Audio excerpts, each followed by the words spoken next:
Tangi a 6 to 17 production. A 6 to 17. Gatandatu kugeza 17 production. Kare New Mexico.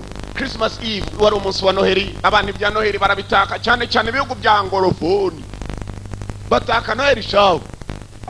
Bari barimo gutaka hakuno hari umuryango rwose wari unezerewe. Umugabo arimo gutaka Noheli. Tommy, if you ever want to call me friend again, you help me right now. Okay. Tom, niba uje kumva nano ngo tujye ku kazi ntabwo nshobora nonanga. I've always managed to pull it off. Oya ntabwo ariko imeze mushuti nanjye just pulled off. Nanjye nibwo nari nyiva ku kazi. Tom na mugenzi we bari bitaye Tom aje gusura mushuti. Run out real quick and Mushuti kumva afite cyamuroro nkwere rwose ni ikidamu cyiza cyane. She's giving me that stainless steel barber. I don't know. You know what she's... Narimbizi ko Karen ari buntangaza nkuko nawe umugore wawe gutunguye murabizi namwe. Uyu nawe afite umudamu witwa Karen gusa yaraje gushura inshuti n'abapolisi babiri bari mu nshingano mu kazi. Harebye neza. Yeah. Ako nake undati Why, cyane. you don't like it? Kubera icyo nagakunze. Oya ni case. Oh, now your daddy helped me pick it out. Oya mbwira niba ukumva kishimi B.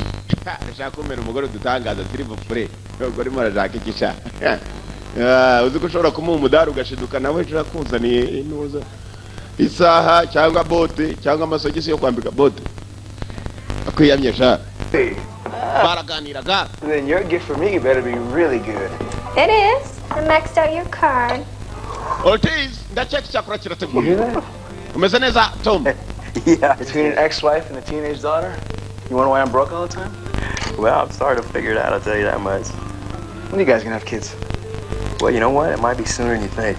Yambaje se muzagira ryara abana undi ati ibyo ngibyo bitinda tuzabagira vuba. Uri uhagaze Ortiz arimo arabaza Tom. Tuza just relax we tuza gusa. Ibyishimo ni byose nari yari yabaye uri yari marategura mu nzu amatara arako kavuga ubuti koko Yesu agiye kuvuka do. Bakiraho. I told you I could count on you, now didn't I? Nakubwi. Peja. Mana nyagasani ku kazi. Kana agatangaza abapolisi nibajye baruhuka. N'uyu nawe baramwoherereza. It's Christmas Eve. I know, baby. Ni Noheli byibuse. Umva mukundwa. Ntabwo ari twebwe natwe nabanyacyaha buri aba batuma tujya ku majobo. Uzi ko bigeze bajya nabi bidaba polisi akaruhuko no kuri Noheli bigira nabi bakajya ku kazi. Basi kiraka cyabonetse. Bapfashe inzira bava mu rugo. Niki kibaye cyese kiriya niko mu Faransa baza ngo niki kiri. Ko bagafashe inzira. Could be a career moment for us. We have a location on the line. Reliable? Well, the tip comes from a guy who claims he's his father. He thinks his son is the lion and he can't keep it secret anymore. This is it, gentlemen. After 3 years of hard work, we've got the break we've been waiting for. We've received a credible tip concerning the whereabouts of the lion. Uyu mugabo yarabatse nyuma y'imyaka 3 turi ku kirago cyo gushaka umugabo witwa Wayne. Wanted for assassinations all over the world. Twaje kumenya ko Wayne ari hano n'umwicanyi mpuzamahanga yakomeje kwica abantu ku isi n'umwicanyi mpuzamahanga. Imana ishimwe ubwo tumenya wari murabizi byo kumukorera. Baje gufata umwicanyi mpuzamahanga terrorist. He has been attacking all over the world. Yatakaga ku isi hose. Bamwita Wayne. Baje kureba Wayne mu nyubako. Polisi ngaba fandara babwiye mwumve basore. This guy's a loose cannon. Tom nababwira basore bari kumwe. Yes. Well, I'll be opening up presents by tomorrow morning with the families. Got it? Ndabinginze mwese muze kungira imbabazi tugiye kwinjiramo sinshaka kugira ngo aze kuvamo n'umuraswa. Kuko uyu munsi ni wa Noheli. Muranyumva tujye mu rugo dufata twa saa sita bateye nijoro. Bateye nijoro. Icyo cyebe mpuzamahanga sinzi ko kigenda ari uko gifite pensi gusa. Kuko kwataka isi ugomba muretse nacyo cyatatsi wacyo. Baka uriya muhindi kipe bajyana nayo. Basigarana n'indi.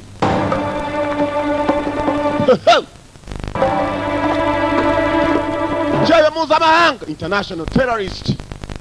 Ko bakare cyo bareke ngo cyitwa Wayne bamaze imyaka 3 leta ya Amerika irimo kukigaho.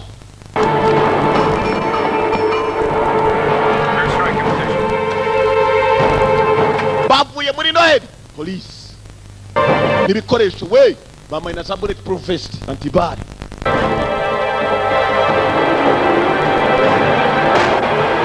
Nyubako batangira kwitabagura barinjira we bafite byagatari na bimwe mimena inzugi nta gutaguza ikihebe terrorist.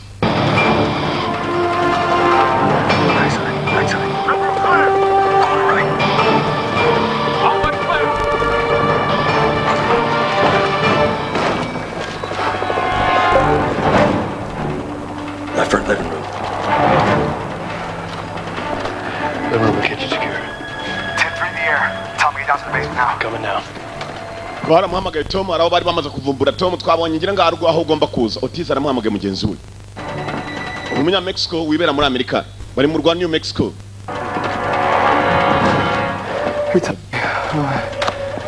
This is bad, man.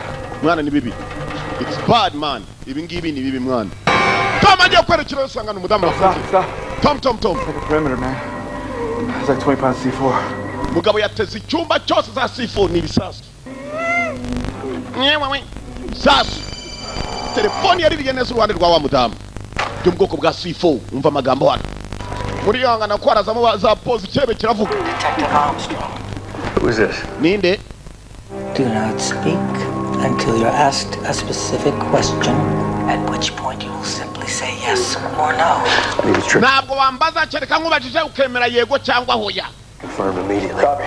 kiramamagaye mushakisha uburyo mwakurura telefone Phone. hano Do not call me motherfucker. urumva ijambo rya mbere yamubwiye ntuze kunyita icyo kigambo je sinagisubiramo Tell urumva me that you'll hunt me down and kill me. Honestly, that will do no good. gwitekereza ko ushobora kumiga ukambona mu kanyica ibyo ntabwo bishoboka Clear so far. Yes. Good. uranyumva ndacyane This none is important. If anyone tries to leave the basement or cross that black line, everyone in the house will die. nihagira umupolisi n'umwe mu binjiye muri icyo cyumba ugerageza kuva muri icyo cyumba uhagazemo mwese murapfa kwanza binjiye arabafunze hateze ibyumba ibisasu cawe hateze kamera zibareba Nobody move. yewe hatagira uva wari we kirimo kiratureba mutaduhemukira I repeat, all portals are triggered. Unsubs claiming the place is locked. ibyumba byose birimo ibisasu halo Look closely at your wife's bosom. You'll see a red heart. urabona mu gituza cy'umudamu wa kantu gashushanyije nk'umutima The trigger shut-off control is taped to ako niko gahagarika ibisasu guturika kwabyo behind the heart. ni ukugira ngo ibisasu bihagarare ni umugore wawe ubihagarika What's he carrying, an MP5? Take it from him now, would you please? MP, now. fata imwe mu mbunda z'abagenzi bawe zifite za target ndarayifata none You have a decision to make. ufite imyanzuro ugiye gufata Shut off the controls by shooting your wife, urarasa umugore wawe mu gituza ibisasu byose bihagarare guturika uko ni wonyine hari detonator cyangwa se Why are you doing wo kumurasa my entire South mugerageze gusohoka mwese mupfe came here to do my job. ndi hano ndakora akazi kanjye we I came here to do my job Health, either your life or your sanity. Doesn't matter to me which you choose. ari ubuzima bw'umugore wawe ari ubwanyu simbyitaho Can't afford me, Tom. I have to lower my standards. Tom niryo tegeko hano Make you a target. wowe uri igipimo I'll find you. You know that. nzakubona urabizi I suggest you apprise your men of their situation. You have 3 minutes and 25 seconds.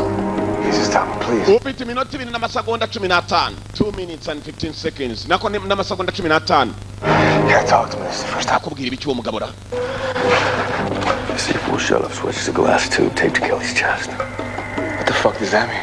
ibisasu yateze hano kugira ngo byose bitegururwe ni ukurasa umugore wanjye mu gituza niwe yamutezeho akazi ushobora kubitegurura Deactivate the explosives. I have to shoot the switch. And what if you don't? ukora iki Then we all die. I want to negotiate. There's no negotiating. Tom, I told you, it's in motion. I pushed the button. wumva ntakumvikana kandi ntabwo nshaka kujya uzana ibintu by'amarangamutima ndakurura imbarutso hano jewe muraturika mwese Explosives don't have an off switch. You kill all of your men, make their wives widows. yica abagabo bagenzi bawe mwinjiranye aho ngaho n'umugore wawe abagore babo b'abapfakazi n'ubu utarashe umugore wawe Leave all their children fatherless. abana babo nabo b'imfubyi babure basi uko muri aho mu cyumba mwese murashye Or shut off the switch. You have 2.5 minutes. cyangwa urasa iyo mbarutso iri mu gituza cy'umugore wawe ufite iminota 2 y'amasegonda yakuyeho I say we smash the cameras, grab Kelly, and run like hell. We can light this place up a lot faster than we can run. Now you making reka tuzimye amatara duhite dusohoka umugabo aratureba is not an option. Saving your wife is not an option. You listen. gutabara umugore wawe si ugusama yitama gutabara bagenzi bawe sama yitama icucu nzakubona nakubwiye ngo nuntuka kandi ndaguhemukira birenze mana nyagasani madamu ari hariya mu gituza niyo agomba kuvuma tageti You listen to me. yumva I'm begging you now. All right. noneho ndakwinginze You don't take this out of my wife. You understand me? ntabwo nakwica I'm umugore not taking it out on her. In fact, Kelly and I had a very nice conversation. And I made sure that when you shut the switch off, She won't feel a thing. You're the one that has to live. Menye neza nuramuka utarasha imbarutso hakagira n'umusohoka mwese ko muri icyo cyumba murahira hamwe ndimo ndabacunga ndabareba. You have me. You understand me? Nzakubona wa mugabo. Tom. I wanted it to be that easy. I'd have done it already. Sinyeka ko byoroshye kuko biza kuba byoroshye simba nagwamage ngo tunavugane. There's enough C4 down here to blow the whole block. C4 ziri hano zaturitsa n'inyubako yose kajya hasi. Ni ibisasu byo mu bwoko bwa C4. Mugabo yatangiye kurira niba agiye kwipimira umugore nibyo ntazi. Adapimye umugore we. Iriya cyereke shows hari kiri bube hakagira n'umushaka gusohoka. You're running out of time. Igihe kirimo kiragufata. One life or 10. Urica umugore wawe cyangwa mwese mushi. Please. Ndakwinginze. I'll do anything you want, but you don't kill her. I'm not going to kill her.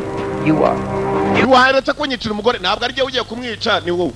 To know that I mean what I say and I do what I mean. Ugomba kumenya ko ibyo mvuga ari byo sobanura kandi ibyo mvuze mbikora. Makes it easier for Kelly. Why don't you shut off the lights? The cameras have night vision. Wenda niba ukeka ko mukinisha gerageza uzimye n'amashanyarazi urebe kumbe yabumvishe kare. Come on, Tommy. Let's go. There's gotta be another way, man. Tom yatangiye kurira. Help me out here, man. We're approaching 1 minute. Umunota asigaye umwe we. We approaching 1 minute. Natawanyuma Tom umujinya telefoni yarayitaye. Honey. Ukundwa. Look at me. Ndeba. Honey, can you Ukundwa ndeba. Madamu Karen. get you out of here, okay? Ndakuvana hano nkujyane mu rugo. What I'm gonna do is I'm gonna turn the lights out. Nizimya amashanyarazi. I'm gonna scoop you up in the darkness. I'm gonna carry you right out of here, okay? Mu kanya gato cyane ndaza kugeraho mpite nkujyana. I need you to do me a favor. Girira imbabazi. Whenever I turn the lights out, Nizimya amatara. I want you to be very still.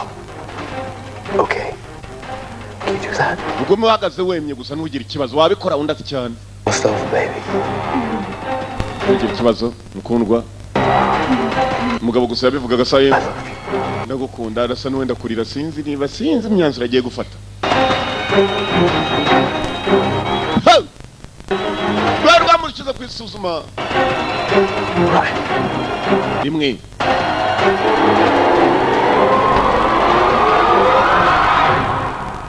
Ko byageze nibyo namenye. Deadly Impact niyo filime dutangiye Deadly Impact. Umugabo wavugaga yitwa nde amazina y'inyakuri. Filime arasa n'ari bw'igitangira Shin Patrick Flannery. Akarimo cyane Shin Patrick nawe twaruraga mu kanya. Joe Pontoliano ni umugabo gukina agafilime kitwa Baby's Day Out. Joe Pontoliano agukina kandi kitwa Matrix. Carmen Serrano akarimo cyane Serrano. Greg Serrano nanone akarimo nawe. Abakinnyi mo ni menshi cyane. Joe Pontoliano mwibuke mu dufilime twici, mwibuke muri Baby's Day Out, mwibuke muri A Better Way to Die. Joe Pontoliano, Frederick Lopez na Michael Miller abo bose n'abakinnyi. Umugabo ko yakihebye Amanda Weiss ndetse na James abo bose baragukiniye. Umugabo ko yihebye ntabwo twongeye kumenya inkuru ze uko byagenze. Amasaha yagiye yicuma ndetse n'iminsi iricuma. Gusa uko iminsi yicuma ari umugabo w'umuhanga hano hari ibyo arimo gutunganya bimeze nk'ibisasu. After za detonator yagenda kwigurira mu isoko akaza kipangira ibisasu ku giti cye. Umugabo w'umuhanga cyane. Katarori.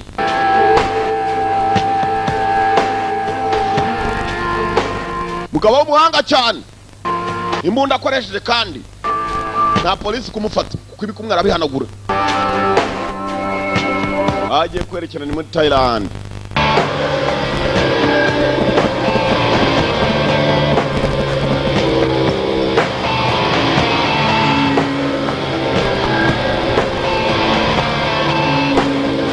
Hakuna arimo aritunganyiriza indi C4 yikorera ibisasu n'umusederi n'umusuderi n'umukorikori n'umunyabukorikori.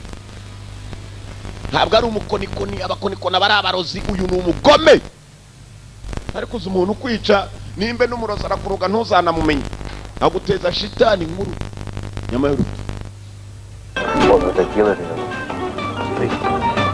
Tugaruka muri New Mexico nyuma y'imyaka 8 bya bintu bibaye muri Mexico. Hari uwari muri restaurant nta cyambara n'amashati yari bahebye menye umudamu yarapfuye ni wa mugabo Tom.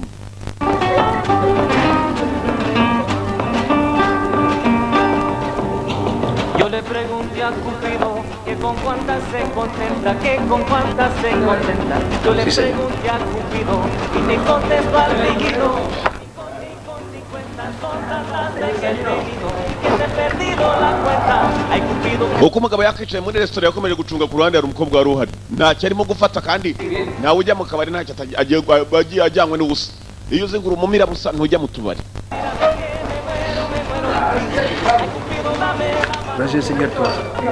yarahagurutse arigendera akomeza kureba umudamu mureba. Tom Armstrong? niwe Tom Armstrong. Are you Tom Armstrong? niwe Tom Armstrong. I am. Why? niwe Grega undacyawe. Spoken English in a while. Podemos hablar español. That's fine. sawa Kind of miss it, actually. sigabo yabaye rukubuko nta nubwo akisokoza. For a few minutes? How about I buy you another drink? wakugura icyo How kunywa about tomorrow? oya ihangane No, that's not good enough. ntabwo ari It byiza. wasn't easy to find you, and I deserve a few minutes for the effort. Can we just have a seat? wakwemera tukicara ko njye kubwira iby'umugabo witwa Wayne. Yeah. yego yumvishe izina Wayne ahita ajya kwicara. Wayne ni cya cyebe kigeze kumwamagara hashize imyaka 8 kirasira umudamu. Hi. How'd you know? bimeze biteze. Nice lady. It was the CIA. They waited till I left the building, thrown a black bag over my head, and they just me off to Washington. namenye kuri wa FBI ko nakubonye nta muntu upfa kwinjira mu kabari ntagire icyo afata. watutse Washington. Most accent, but even I can hear some Quantico in there somewhere. And standard issue 40 cal Glock. namenye ko ari ikikugenzi. Here, pick up on it. But any decent car can spot an agent. Well, I see an agent trying not to look like an agent. suravuga amagambo menshi ntagiceceka. Isabella Ordonez, FBI. Isabella Ordonez Retiree. ni wa FBI ni byiza guhura nawe. Perceptive for retiree. hari icyo ngufitiye. Well, sawa boy. ni iki.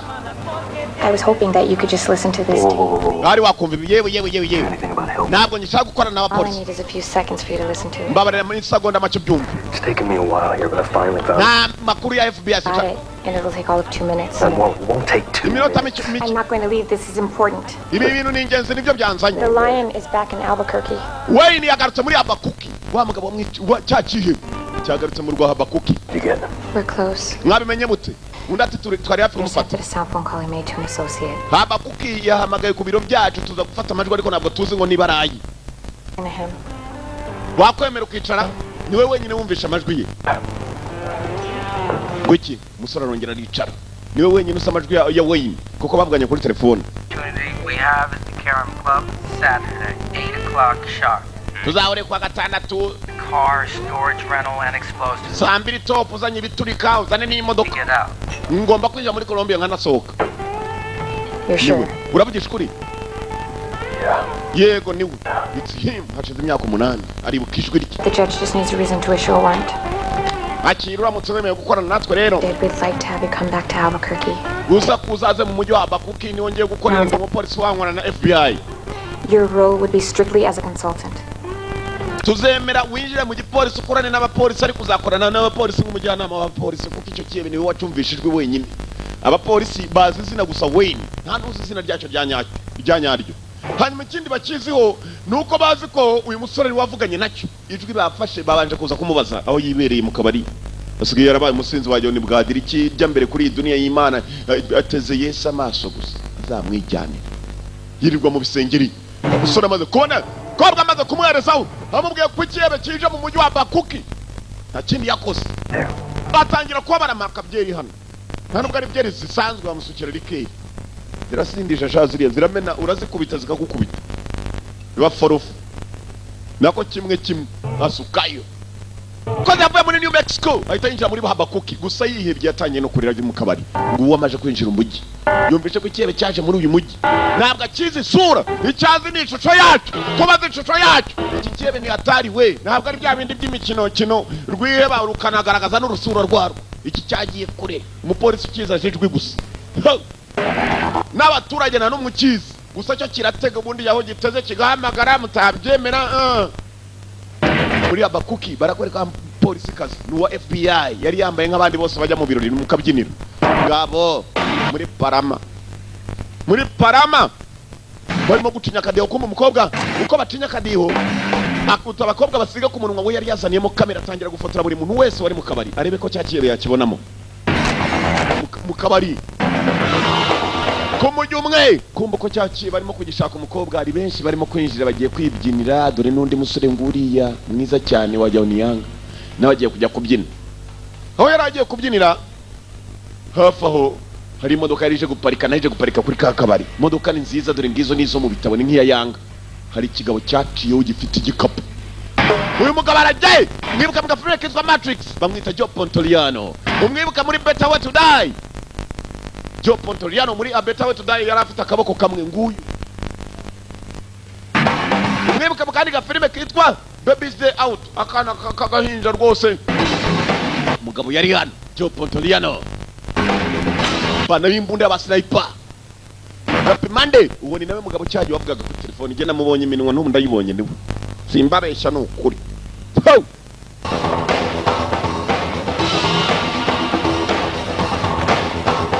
durabaje kubyina yewe no musore yinjiye muri ako kabari we nta kindi kimuzanyeje guhura n'icyo kigori cyitwa Wayne umukobwa yasohotse mu kabari arangije azana kamera ye kugira ngo barebe amashusho niba cyakiyebe cyari kinjiye mu kibe kumbe kirano nacyo kirinda kwica umuntu mu kabari ntabwo cyari kije nyine ngo cyapimye neza mu kabari hano hari imbunda nziza cyane ifite telekomande niyo ipima hanyuma cyarangiza gupima kikarebera muri telekomande target yifashe ifite ibikoresho mpuzamahanga tugaruka hakuno muri FBI irakora neza akazi neza cyane dore wa wundi wari umwunganizi wa Tom hashize igihe kirekire ako umukobwa yifotoreshaga ku munwa nako yikanaguza ku munwa niko kafotoraga amafoto abantu bose bari mu kabari yazanye amafoto yabo bashakishe mutazwa kirebe cyacu imbere ya Tom ntiyamenya ko ari cyo nta kizi kereka ijwi ryacyo ngicyo kiratambuka bamubwire ko ari cyo yakirya n'amenyo n'umunwa kawuri uzi ko cyamwica umugore Silivopure Jotampure mura kinjemo indani kije guhura na Rasta muraho Rasta kera yacuruzaga amakariso none asigaye ari umuntu ukomeye dore nguwo afite na babodega nta ntwaro uzagira They intercepted last week's call. The question is, are you an informant or just stupid? Watch your mouth. Umva utanga amakuru ku bapolisi cyangwa uri ikigo ngo umunwa wawe wa mugabo Then no. twarumvikanye deal Everyone came with a date except me. ndabona buri muntu yazanye ikintu cyica kereka gihewe cyabanje gukora kuri bodyguard cyumva afite imbunda polisi iri hano bashatse ikebe barakibura amafoto y'abantu barayakurura bo barimo barakorera mu modoka yesu biri nyuma gatoya hari umuntu urimo mu kabari kumbe hari urimo Tom. Oh my God, that's Tommy. Ni Tommy.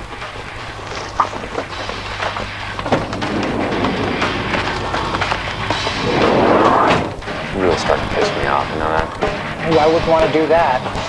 Bamuzgaye ntuzongere kunsuzugura oya sinabikora. We're in a club filled with women. Look for the boys who aren't checking them out. Nta kindi cyanzanye nagira ngo nze tuganire turebe imari yacu kuntu imeze. N'ibikoresho nagutumye ko abinzaniye. Mwana urabizi? That's what you want to do. Ndakeka biraza gukora. Then I'll create a diversion. We'll get out of here. Mereza ibyo nifuza duhite dutandukana. Tom. Kuki waje hano hantu kumba umupolisi wa FBI kazi. Ahita abwira Tom amaze igihe kirekire adakora na police. Check out the table out the window. You'll find the clock. Man seated as a bodyguard. Hari abagabo bonye hirya hari yanyega ku cyebe gishobora kuba kiri muri umwe muri bo. Kumbe kuko niho kiri. Do not interfere with this arrest. Utaza ko twinjirira mu kazi twagutumije nk'umujyanama uzi kihebe. Arangije atandukana n'umupolisi aramubwiye utatwinjirira mu kazi. Bose bari bamenye ko kiraho hafi. Tom nibaza ukuntu yabimenye gusa birimo. Barakwereka cyakebo. Go on green. Copy that. Where's the key? Urufunguzo rumwe. Give me the key. Kumbe kihebe cyari cyaje gukorana na Rasita. Ariko mwana twegere no kadufate nk'aba Babylon imana. Urumva tuba twajyaje imari ngiyo sibyo man. He and his team arrived. Ntabwo kivuga menshi. Joe Pontoliano. The KCI in the car? Yes. Ibyo nifuje byose wabimaye ndati cyane. Thanks, now. Urakoze cyane uriya nawe bamuha kasheki. Kumbe target mu mutwe arayirebera kuri telecommand imuda yesitaye hejuru. Cyamwa sheki itari wakantu niko. Wa muginga we umbeshya amafaranga nawe makubera iki. Aya! Pemye mu mutwe we koresheje telecommand. Rangije turitana kabari. Yewe data we tajya guruka. Ndakoresha telecommand gusa. Remote controller. polisi hanze yari yamenye ku kihebe gihari ntibazi icyo ari cyo binjira bagiye gutabara kumva abaturage bose barasohoka biruka cyahagurukiye mu baturage nta n'umwe ukizi kereka twe tukibonye we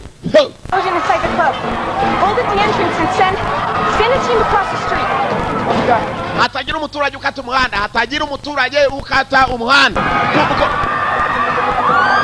yewe data we yavuyemo amaraso ameze nk'abakoma we yewe turage Tom yarebye neza abona hano kuna abaturage barimo guhunga abona ikigabo cyahunze mbere oya gisohoka gikurikiwe n'ikindi kigabo nanone gifite imbunda cy'urukara boss wacyo ni urashwe cy'urukara nicyo cya bodyguard akurikira ibigabo byombi ni kuvuga ngo uri imbere ashobora kuba ari we kihebe yarambonye ntiyamubona neza akurikiwe n'undi ufite imbunda kandi bombi nta n'umwe wazanye imbunda byemerewe Tom kumbe nawe yari yinjije imbunda kare nubwo atakira umupolisi hashize imyaka 8 yarihebye ikigabo cyamwiciye umugore ikigabo cyaramubwiye ngo niyirasire umugore arabikora kurikira ikigabo polisi nayo itangira gushakisha buhafi FBI Federal Bureau of Investigation ntabwo FBI ariyo yaje yonyine ahubwo bahereje n'ikipe idasanzwe yitwa SWAT kugera kuri wa wundi wari ufite imbunda kuri iki kihebe nawe cyamugaritse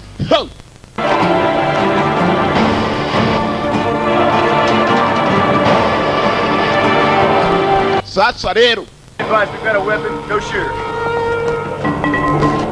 geze hako nabona cyakiye abantu cyari kiri cyasize imbunda yacu iresitaye n'imbunda igendera kuri remote control polisi bari hejuru barimo gukurikirana w'ikihebe cyarasiye nabo barahiye gifite ibikoresho kipe y'abapolisi hasi Mr. Tom biragenda bite Tom arimo arashaka ikihebe wenyine we peke yake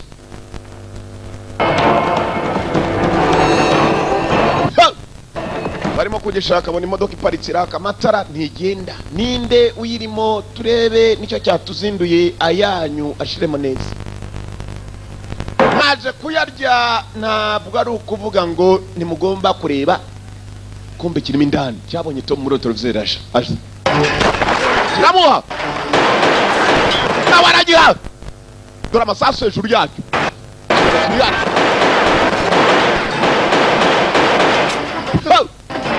urugabo dore imodoka kuntu yayitobaguye Baraka policeman on duty polisi mu kazi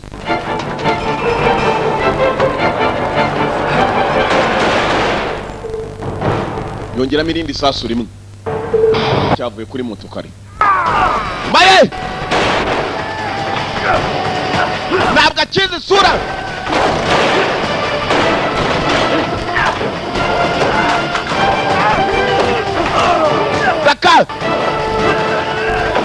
Baraka ibi byibuze biragaragaza ko ashobora kuba kizi kuba nahanganya na kimbone nkubone nkumi ku yindi Tom agatwe kakaske ya moto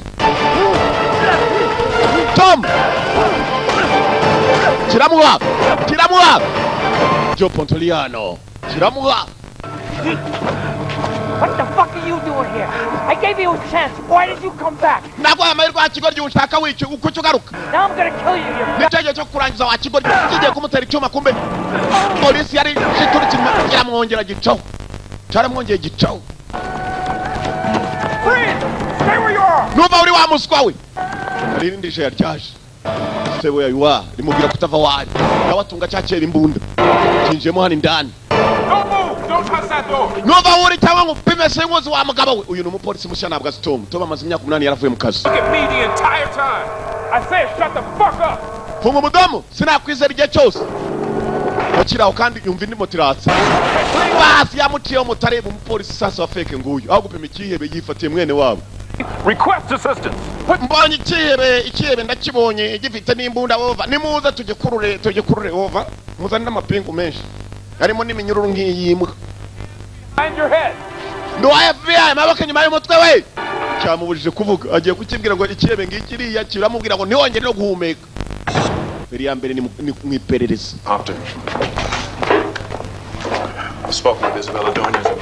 nitwa Ruferedi nje kumenya none ngaho byawe ntabwo nari nakumenya yangane cya Ruferedi yangane ngwizukuri Tonight was our best chance in years to catch him, and we missed. Uyu munsi yaramahirwe yacu gufata uriya mugabo Wayne twahombye. Listen, Umva. I welcome any help that you can provide to this investigation. Twakwifuza imbaraga zose n'ubushake ndetse n'ubufasha watanga kuri iri perereza. Jelani. Kubera ko ariko nta ikintu kimwe turi bugusabe, ntabwo dushaka kugira ngo ugende uri umuntu ushaka kwihorera. Yagiye gutera ikibe nta wundi mupolisi abwiye kandi aribo bamubwiye bati ikibe kiri muri uyu mujyi. Katurori. Just tell him I'm not really feeling up to it tonight, would you please? Musore, mugenzi inshingano nta kindi agomba gukora atari kureba ukuntu gafasha polisi. Biragenda bite Katurori?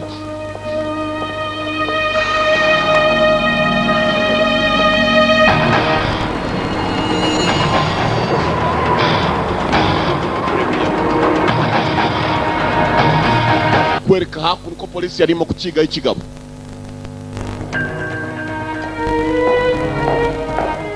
Aho ikiri gihora gitega amasaha yose kirimo kiratega kumbe gifite mwene wabo basashaho menya bakorana umurimo. Mwene waje kureba mubandi nigiye muzuka. Ho!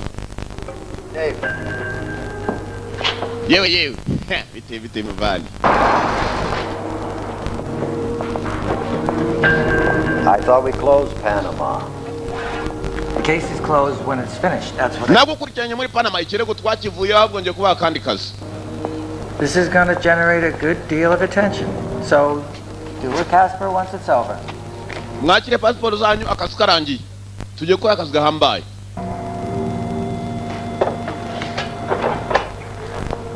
What's the matter? Ufite ikihe kibazo kureba cyane? Tom Armstrong. Tom Armstrong. Back into the picture. Ngo yagarutsa guhiga. Tom found his way back to Albuquerque uninvited. Tom ari muri Albuquerque sinzi ukuntu yajemo. Umva. Niba Tom ari muri uyu mujyi, natwe ntabwo turi bugukorera akazi. For that, David. You want to fuck with Armstrong for sport? Tom arashaka kumukinisha Armstrong n'ukuntu agufite ikibazo. Ntabwo aduteze ikibazo. Ahita afata umupagasi. You're not in a position to refuse. Gicucu ntabwo uri mu rwego rwo kumakanira ibyo nifuza. Mugiye gukora akazi. You are not in a position to refuse. Fungurira umupagasi aramusohora ngo baje muri uyu mujyi kugira ngo bakore akazi gahambaye mu mujyi wa Habakuke. Hanyuma ntabwo arimo gukora wenyine none afite n'ibindi byewe bafatanije. Kumbe Tom Armstrong polisi FBI yari mutumiye. Yarwanye n'ikihebe icyo ni gitangaza cyabaye. Ikindi kandi yavuganye na cyazirwi ryacyo. Ikibintu katarakibona isura. FBI yaramwemereye yinjiye mu kazi no mu buryo bwemewe.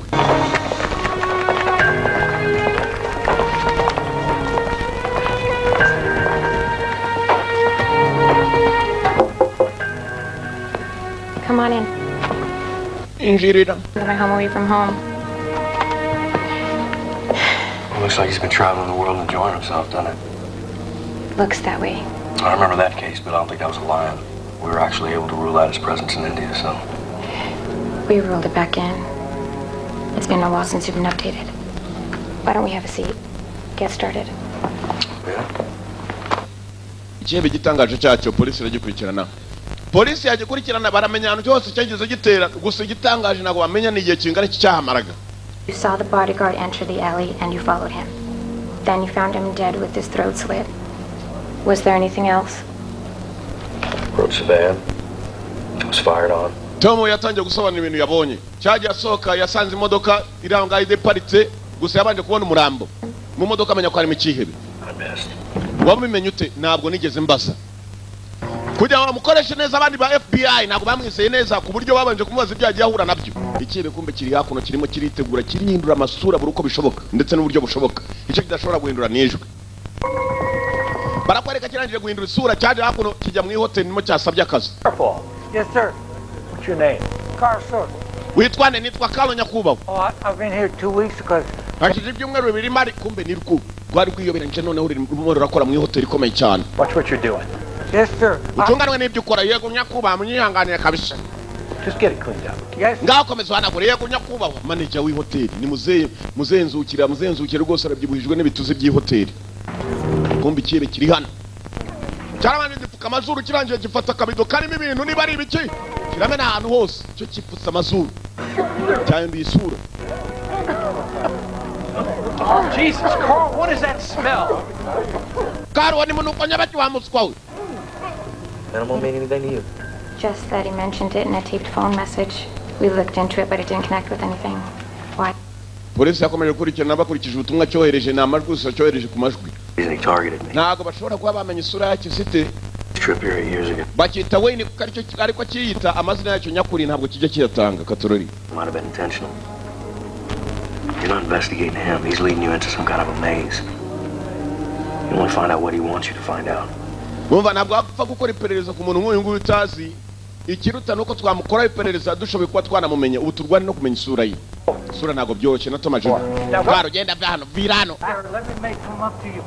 Tejo muno komyote umva. He's got his own company. He's a good town man. I broke it. I own it. Mukuru wanjye niwe mukuru w'umuryango nkorera ushinzwe isuku hanyuma kubera ari we munyamwanda mukuru w'abanyamwanda nakabashinzwe guterura umwanda nubwo n'abanyamwanda nyine ndaza kumuzana nubwo nahamenye ibintu binuka mukuru wanjye araza kuzatunganya nimugire ikibazo uba sinshaka kugira ngo nongere kubyumva genda ntuzagaruke hano genda ubwire mukuru wawe asaduhanagurire hano ngo arabikorera ubuntu mukuru we ko ari wamwohereje dore mama shenge kino no cyazanye n'indi kirihindura mu buryo bushoboka kihebe mpuzamahanga international terrorist. Has to sit in with us tonight. I believe most of you know him from his time at DEA. Yeah, thank you. Ndacheka Amos muramuzi yakoraga DEA yarushinzwe kuyobora abashaka kurwanya ibiyobyabwenge nawo nundarashima abasore. What you need. We got a letter from the Lion today. Nifuje kuba byo mwifuza byose. To the FBI, I have the city of Albuquerque in my crosshairs. You can no longer protect the citizens you are paid to protect. $100 million to be wired. Ndashaka miliyoni 100 z'amadolari abaturage ba Abakuki nimugishoboye kubarinda neza ibisasu mu mujyi wa Abakuki uri mu maboko yanjye. Will be provided at the appropriate time. Andi makuru arengaho ndaza kuyabohereza igihe nikiba ngombwa. The Lion plan to take control of the city, and how are we going to stop him before he can do it? Niba iki kibe cyarangije gutega ibisasu muri uyu mujyi turakontrola abaturage bacu kugira ngo badashira. Okay, well, let's be honest. I mean, the Lions wander all over the world.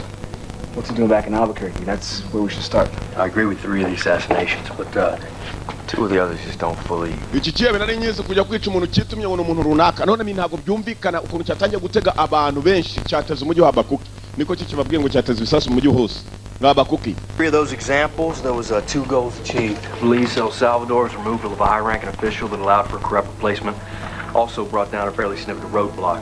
The smugglers coming into and out of the region. Park assassination, as you know, that did shut down resistance, allowed the drug lords to continue to dominate the area. But the other 2, Mexico and Peru. Hano hanyuma ikibe cyashoboye kuba cyatega umusore amaze gukurikirana muri ya myaka 8 yari yicaye yavuze ko hano hanyuma yashoboye kuba yamenya ari muri Mexico na Peru. Into the regional political situation. Biragaragara ko turi muri situation idasanzwe ko ikibe ntabwo kigeze cyicara. Heavily influenced by Central and South America. Uko kiticaye kumva uyu nguyu nawe yabaga yihebye iteka gikurikirana cyahoraga muri Amerika y'Amajyepfo n'uyu munsi kiracyari muri Abakuki. Cyageze mu rwa Abakuki noneho. Work time. I want you and O'Donia to team up on this one. All right, any questions? Hari ibibazo mufite? Okay, that's it for now. Ndakeka twese twaba dusohotseho gatoyi. Babahaye amabwiriza. Chebe cyarangije kare gutega umurwa Abakuki. Shumbe dero wa mugenzi wa kera umwe bari kumwe cyaje yari yirasura umugore bite Tom. Yeah, it's good to see you too. So listen, we're dinner sometime this week? Wakwemera rimwe nko mu cyumweru kaza tugasangira mu rugo. Great. On Thursday. Sounds good. Great. Byiza cyane, byiza cyane. She's great. She finished grad school at UNM, you know. Did a good job at a hotel. Boyfriend's not a total loser, so. Madamu wanjye yabonye akazi keza ubu ngubu ntabwo gikora nk'umuhombyi. Can I see you in my office for a minute? Tom waza mu biro tukavugana kanya gatoya. Kumbe wa mudamu wamushatse Tom amusanga muri Mexico. Yagiye mu biro. Ikiebe byajemo na senator umukuru w'umujyi nawe yaje rwose avuga ko izo miliyoni 100 bitari ibintu byoroshye kirasa miliyoni 100 kiraza ko niba ngombwa kirabahamagara. Kwereka wa mukobwa yari yateguye gaceke n'akabuji. I'm in the FBI. Make a wish. It's been a while since I've celebrated a birthday. Hashize igihe kirekire ntishimira umunsi wanjye amavuko sinzi n'ukuntu wabimenye umukobwa kumbe wa FBI. Thank you. Yaramushimiye. I have something else for you, Tom. Tom harakane ngufitiye. We had your APD files transferred when we reopened the case. And this was in one of the boxes. It was at your wife's feet 8 years ago. Urwego rw'ubushinjacyaha twagiye dusanga ikirego cyawe kugifungura basanga ikihe cyarakwica umugore. Usibye ko ari nawe wamwirasiye kugira tabara abandi. Ari amashari yarasigayeyo. Yawe n'umugore wawe. Nahisemo nayo kuyakuzanira ku munsi w'amavuko. Ni nko kumwibutsa be bapfuye. Tom yari afite umunsi w'amavuko umudamu wamushatse muri Mexico mu FBI amusiga mu biro. Kumbe Tom uko yibutsa umudamu ababara cyane kandi urugabo rwishe umugore ruri muri uyu mujyi gusa kugira ngo azarumenya agasura usibye twe tukazi uwanyinjiza inyuma ya televiziyo ngo mbereke nahita ngenda nkacyerekana sikyaga ari we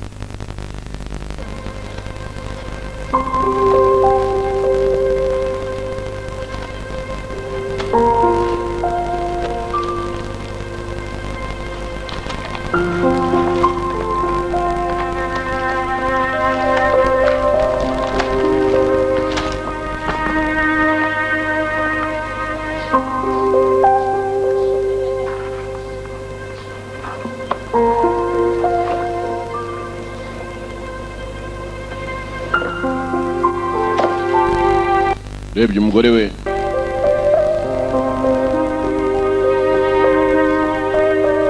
arongera aribuka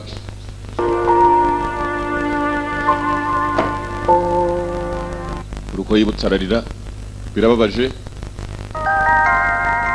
kome nyuma y'ifoto bari bamuzaniye hari yanditse ngo ndagukunda mugabo wanjye Tom bagize undi munsi mukuru w'ubukwe tugaruka hakuno sasuye umugabo papa nzukira rwose dore ngo mukuru wa cyakindi cyari cyamenya aho ngaho umwanda nicyo cyagarutse kiragenda kigahindura amasura aba ntabwo bazi umupagasi ko You want it fast or you want it good? I'm doing it for free so you oba yamenye ibintu bimeze nka acide biranuka cyane ndabyo ndakuyakorera ku buntu mwabasukwa mwe kubera muri umuna wanjye mukazana ibigambo byinshi reka mbaze mbatunganyirize aratega ugutega ibisasu yagiye kuri arimo aratega hoteli byarabajamene ibintu binuka baramwirukana aravuga ngo giye kuzana mukuru wanjye araza kwa batunganyiriza araje none amenye sima munsi atega ibisasu mu hoteli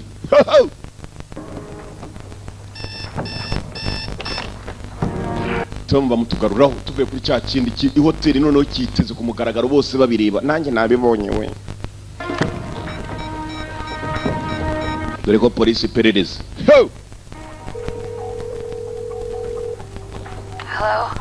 Hello? Wake up.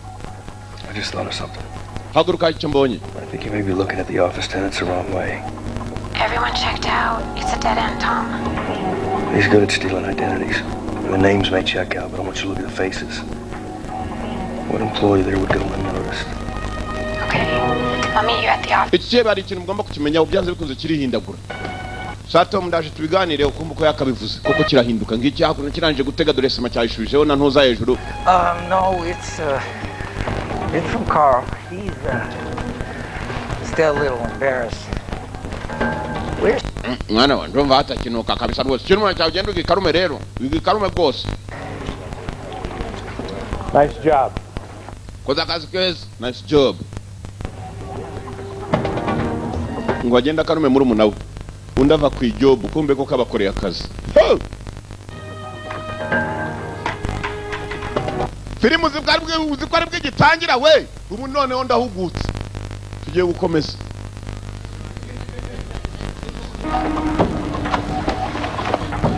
Ndahugutse we.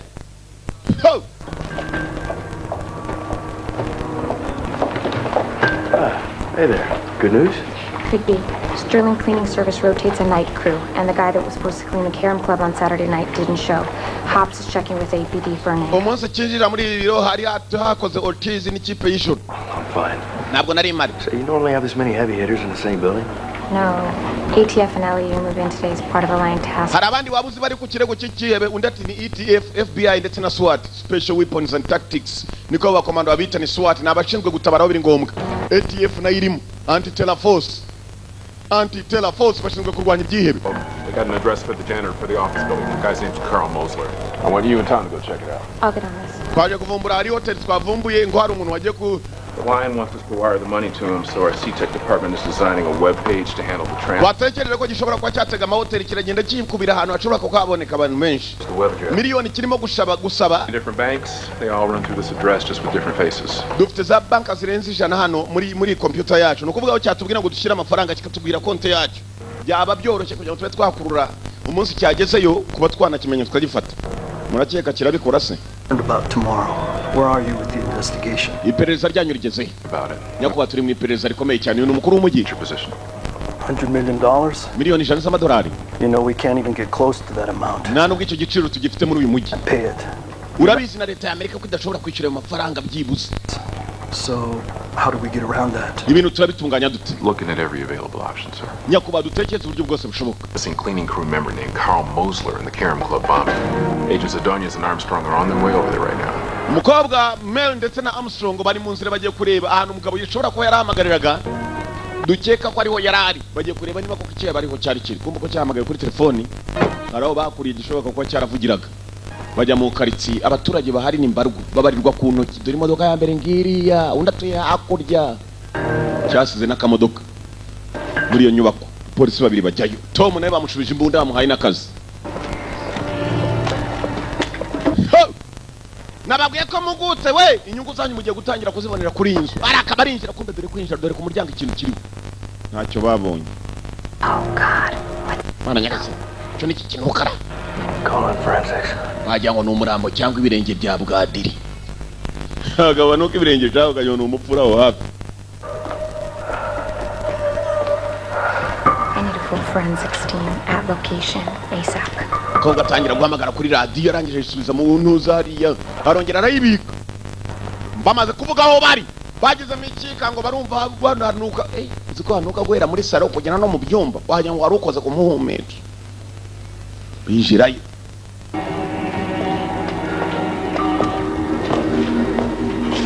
Filime ngiyi kuki mwaba mutazindutse kunguka we muri mu nyungu gusa. Kugira hakuno. Angara karamba kakira. He's making this personal. Uyu mugabo yigaruye ku giti cye. He's making this personal. Ngo arimo aribina arabigira ku giti uko byari bimeze. Atangiye kwangana na Tom noneho. Umva amagambo. Tom. You throw one hell of a punch.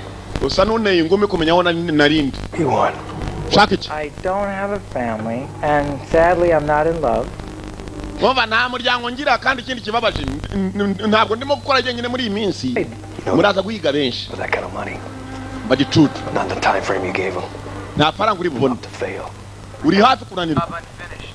Tom sindarangiza reka mbanze mubwire. Why aren't you wondering how long before I blow up the house? Uratekereza n'iminota ingahe ntaraturitse iyo nyubako? Wait. Oh, how did we do it before? Bwa mbere harya twabikoze dute kinyara mu dufi tw'umuntu.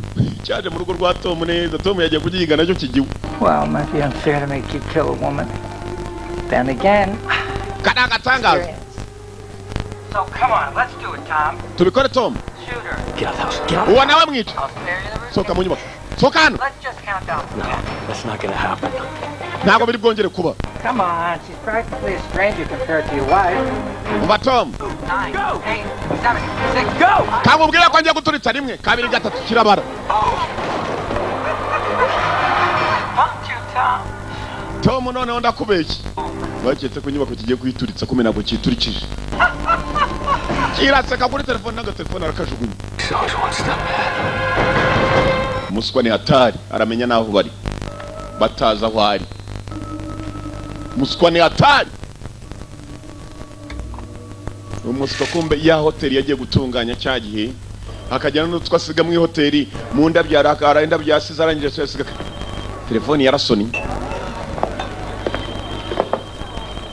Telefone ko yagamagaye. Umva amagambo kumbe dore mu hoteli bari batangiye gukora. Hello? Oh, Amy. Now we're going to be spending some time together today. Mukobwa uyu munsi wose turamarana turi kumwe mumite muri aho cyagenda n'umukiriya urimo gutereta. Mba mukobwa. I want you to walk to the corner of the bar. There's flowers and I ndagira ngo ugende mu nguni yako kabari dore hari indabyo. As gently as possible. Oh, and Amy. Umva Amy. I can see you right now. Ndakubona nona. Don't panic. Wireba urimo kureba. Is panic. Cyateze na za kamera. I placed bombs throughout the entire hotel. Nateze ibisasu mu hoteli hose mukobwa yenda kurira.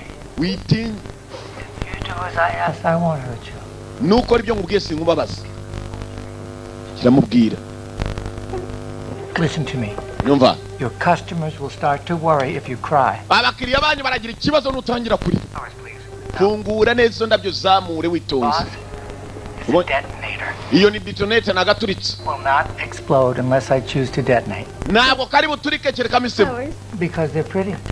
Izi ndabyo sanze ko ari iki? Ni nziza ntacyo wazikoraho. Explosives. I just activated the locks on the door. Kobwa muto. If you don't believe me, you can go and check them yourself. niba wumva kutanyizera usoke hanze uraza kumbwira. FBI igiye kuza ndetse na polisi kuko agiye gusoka inzugi zirafunze. Would you do me a favor and announce to everyone in the hotel that we're in a hostage? Ngirira imbabazi ubwira muri mu hotel ko ari imbohe. There's a bomb in the building. Kandi mu nyubako harimo ibisasu. And if they try to leave. Hanyuma ubwire ko ugerageza gusoka ari buteze ikibazo. Gakobwa yarakabwiye nako kajya mu Excuse me, everybody. Munyumve mwese. The hotel is currently under a bomb threat. Igise ibisasu byuzuye mu hotel. Ubwira gutyo shaba abanyamerika. Mana nyagasani ari Kaida yahageze. Nari Kaida yaje. Menya sababu bafatani. Stay calm. Let anybody. Oza wa mwana we tangagira bakiriya nkakwirukana ku kazi. Mve nubundi birutana kuva ku kazi kabisa gupira. Dore bakiriya yewe data we. Bini na dani yazanye na shababu bazanye. Mukobwa tuza nta numwe wafungura izo nzugi na zidadimba ishoboye. But first, I want you to contact the television lady. Ndagira ngo hamagara umudamu ukora kuri televiziyo. Uhe?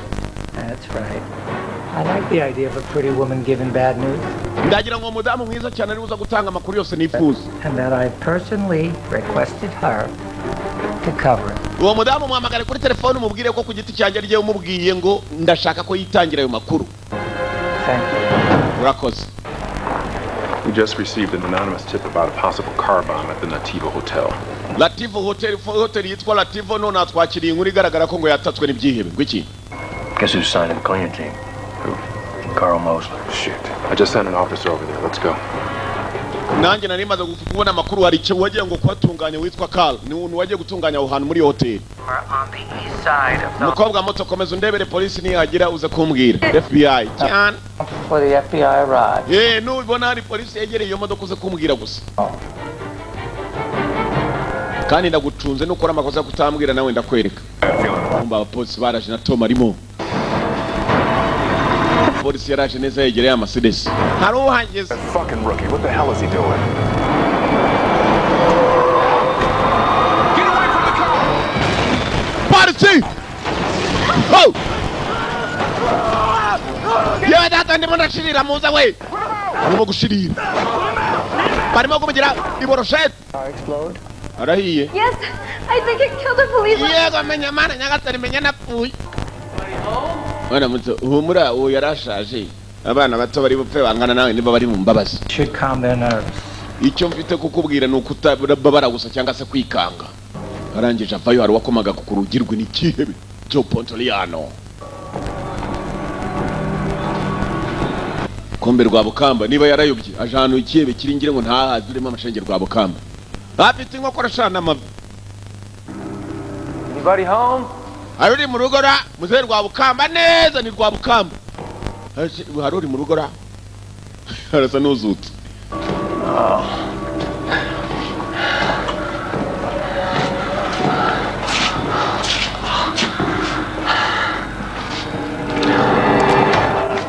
Aka. Subwoba. Very nice to meet you. Giza guhura nawe.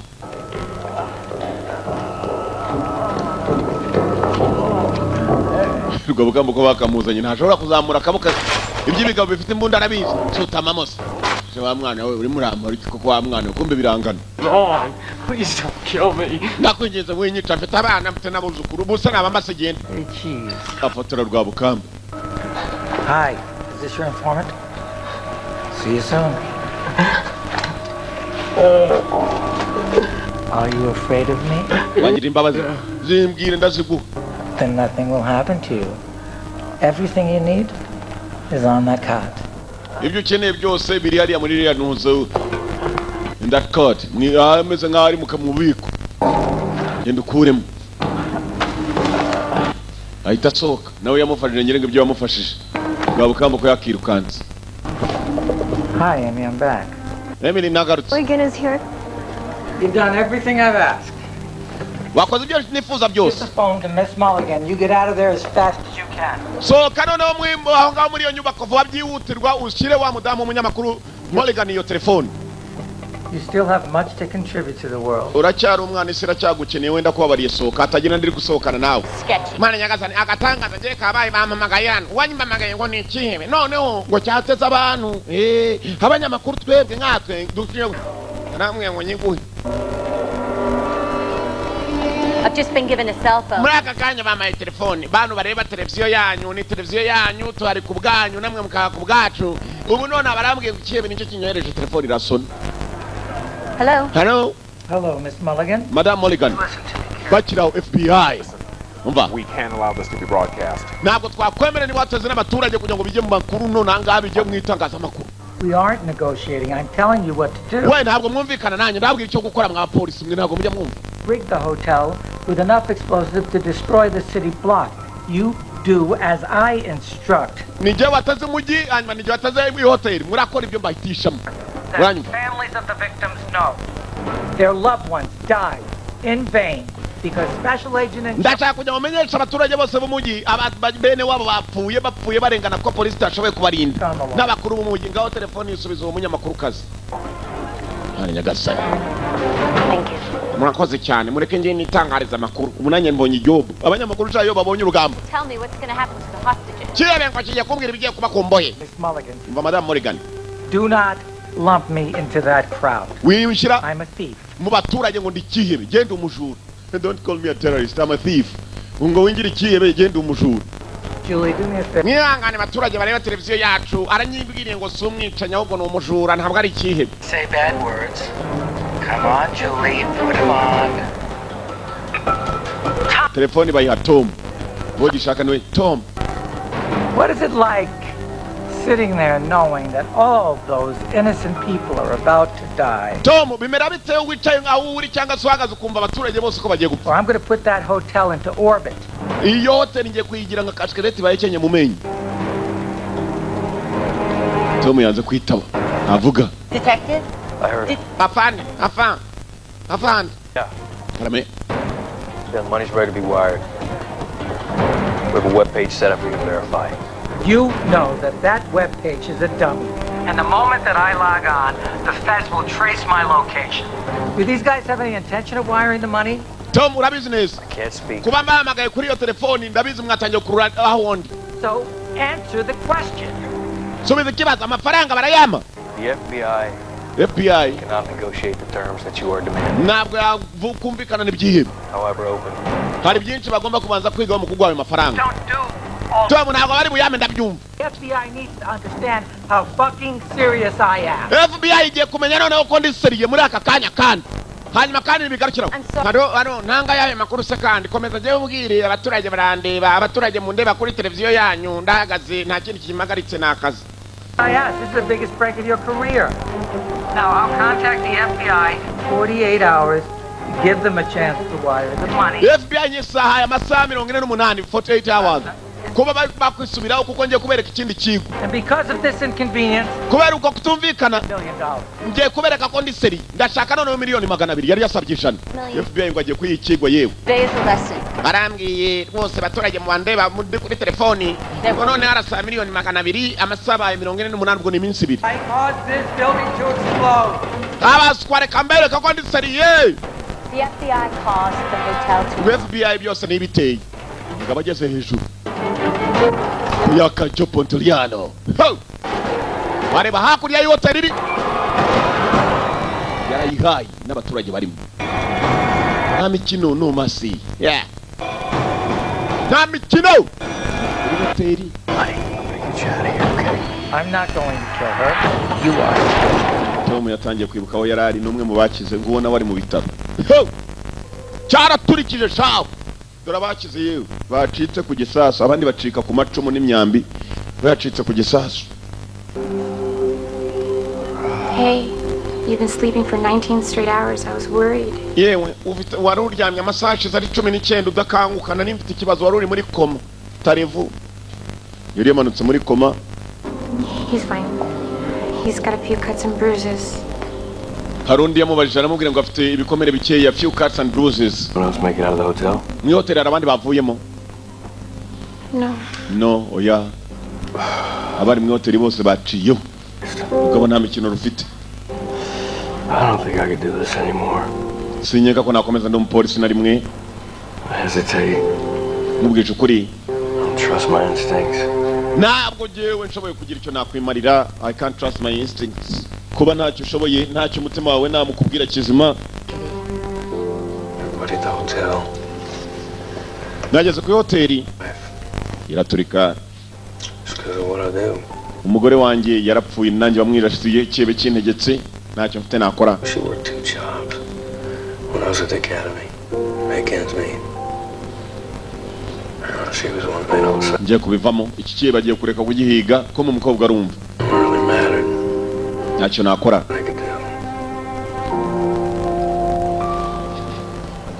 It happened, and there's nothing you can do to change it. Numva byabaye ntacyo wabihindura. Lives that night. Gusa ndagira ngo ukomeze uhagarare. Get that.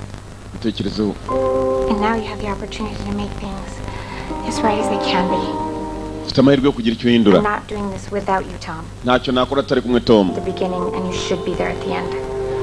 Kwitangirira wari uhari cyebe cyiza muri uyu mujyi none ugomba kuba uhari kugeza ku iherezo tukibonye ndakwinjiza Tom. Kumbe Tom yananiwe. Bakita Wayne n'izina ryacyo ntabwo barizi kumbe cyahinduye ibirindiro. Aho cyari kiri bwa mbere cyamenye ko Rwabukamba ashobora kugiteza abantu. Kirimuka n'ibikoresho kandi. Ho! Gifite uko gikora gifite uko kigenda nta uzi ifoto yacyo nta nuzi isura yacyo kerekijwe. Kandi uzijwe nawe ni Tom gusa niwe bahora bavugana usibye n'umunyamakuru yiyongereyeho na wa mupolisi w'umukara yiyongereyeho zikeri rukara. Kirongera kijya gusudira ibindi bisasu C4. You come up with anything? Noneho cyasabye miliyoni 200 cyabasabye ijana banze kumva kibasabye 200 katurori z'amadolari. Till explode like that, which makes sense since he's a PET and grout mix. PET's will make a cake. So you specialize grout when you lay the floor tile? Yeah. I asked for all the hardware receipts from around town. See if I can pick up any odd pairings and purchases of tile and grout.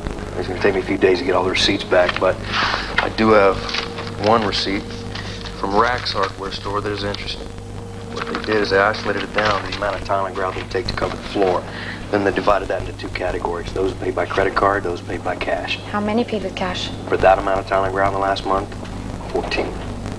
These are shots from the hardware store. Musore yatangiye kwiga kuki bagomba gukurikirana abaturage bashobora kuba Tile grout and patio cleaner is the target. Parking lot cam footage. bashobora kuba bakoresha muri uyu mujyi za credit card batagaragaza amafoto yabo. Hanyuma kuri ya hotel yari imaze kurimbuka bamwe mu bakozi bigeze bagereyo kamera zakuruye harimo umwe muri bo. Go back to the hardware store parking lot exterior. Uyu mugabo asa n'uwa mbere waje ndetse akaza n'uwa kabiri. Police officer issuing a citation. See if you can get the dash cam. Maybe able to pick up a plate on that truck. Hari uyu mugabo yabariwe cya Joe Pontoliano babonye ifoto yacyo cya Wayne. Gusa ikibazo ntago baza amazina ye. Bafata amafoto. I don't know how. I'm telling you the truth. Ndababwira ukuri mu wrong with your machine. It says you're a confidential informant for APD. Biravugwa neza kuri umwe mu batanga amakuru abashinzwe gushinja ibyaha rimwe na rimwe wabonye mu cyaha. That's everything I know.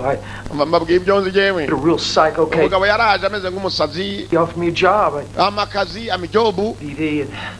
I ain't even got my CI money yet. Nta kindi genda shaka nagafaranga sinamenye ko ari umugezi wa nabi. He wanted me to help with the assassination of Senator Cordero. Yambwiye ngo ko ari nangaha ngo niba namukorera akazi cyane cyane ko kwica umuntu. Call the center. Rwabukamba kumbe yari umusirikare kera. You might get the target of the assassination attempt. Dufite amakuru ya hano wari umusirikare kera duhaye amakuru adasanzwe. Akanya tugaruka kwa senator. Hey, Wayne. I bet you know what this is. What do you want? Wamenye wundi we? I want you to do what you politicians do best. Mwebwe abanyapolitike mujye mukora ibyo mugomba gukora bya mbere. Gutabara abaturage banyu. Urabizi miliyoni 100 zaboneka. Who needs that kind of money? Ayo se ndi yakubwiye. So give me 20. That's an insane amount of money. Well, it's your family. Nabasabye ijana muranga ubu muri 200 we wibwo no usaza. Abambere ni banimbutse mureba. Ndarumbura n'abakabiri. Akaje kose ngakire hasi se. Agenda yicaye aho ndi ndicaye. Arimo arahamagara senator mukuru w'umujyi. Found Albuquerque. You pay me, you save the city. The FBI released Urama amafaranga ajya. FBI dukurikirira amakuru barimo kuduha rwose muri Ghana arimo aratanga amakuru Julie. and a blue Ford. Baravugwa neza ko rwose ibintu uko byakabaye iperereza rigikomeje. Ikiyebe cyo bamenye izina ryacyo ngo ni Wayne ariko ntago basize nakavukire ryanye na Seni Marizi bakibatije iryabo. Just about to go over. Tanga amakuru kumbe gutanga amakuru. If I can find you. I brought a snack. If you want to join me. It's from one of my favorite bakeries in the world. Oh, God, I can't. Come on. I ain't gonna tell anybody. The building's practically empty anyways. Tom kumba afite wa police kazi umwishimira cyane. Here at this hour. been on a diet since my divorce. I didn't even know you're married. Hashize igihe kirekire ntandukanye n'umugabo. Umva umudamu ukuntu yatangiye kuzana Tom kumva yizaniye utwo kurya hano. All up for this. Umva. I've always liked your wall of death there. Mukobwa narakwishimiye uburyo wakurikiranye imikebe n'ahantu hose cyagiye gitera no muri Afrika cyagezeyo. So why'd you get divorced? I mean, if you don't mind talking about it. No, not at all. Bari ni wambwira iby'uburyo watandukanye n'umugabo wawe niba wumva ntacyo bigutwaye. Good agent and a good wife. I guess I just couldn't figure out a way to balance the two, you know. And then one day I realized that I was a divorced workaholic. Numva nimwe nibwo naje kumenya ko natandukanye n'umugabo kubera inzoga. Niko bimeze koko. Cyane. I am. I mean, I hate to sound like a cliche, but the work we do here makes the country a safer place. Nanga iyi mirimo yacu ariko nanone kuba dukora akazi rimwe na rimwe twumva dutamba byinshi kugira ngo abantu bagerebe ko baba barasangira. Mbega ibituzo rya hanyana ibishyimbo bya Nyakariro. Tumva komeza kwigubitira icyakora nabyitaye ko muri yari mubwira ko yatandukanye n'umugabo undi nawe mwibuka yatandukanye n'umugore. You know, I guess someday I would like to have a husband and some kids, but nimwe na rimwe njya ntekereza niba umunsi umwe nzazinduka nanjye mfite abana. and have everything right. Gusa hari ntabwo biragenda uko mbyifuza. What? Iki kundeba nabi. Aya iri ni ijisho ry'imbabazi bimbeshya ngo niryo mushinye. Sacrifice the most, actually deserve the most. Numva abantu bayitamba bagatanga byinshi kugira ngo barebe ko abandi babona byinshi nabo bagomba kuba bakwiye byinshi. Ubwo aravuga mu rwego rwa gipolisi. Baritanga kugira abaturage bagire byinshi umutekano ibyabo birindwe. To protect and serve. Inshingano zabo. Cyakubwira. Siko nakubonyemo potential. Uri na potential.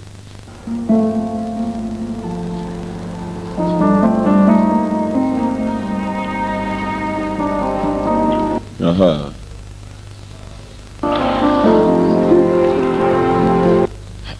Dore ko yanga asobanura. Aha.